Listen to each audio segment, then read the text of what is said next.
முருகன்கிட்ட போய் எப்பவுமே வேணும்னு கேட்கவே மாட்டாங்களாம். முருகன்கிட்ட போய் கேட்க மாட்டாங்களாம்.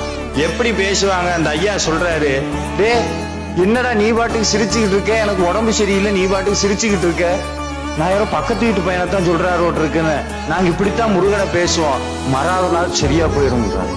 முருகன் மேல பைத்தியம் முடிச்சா ஒன்னும் தப்பு கிடையாது.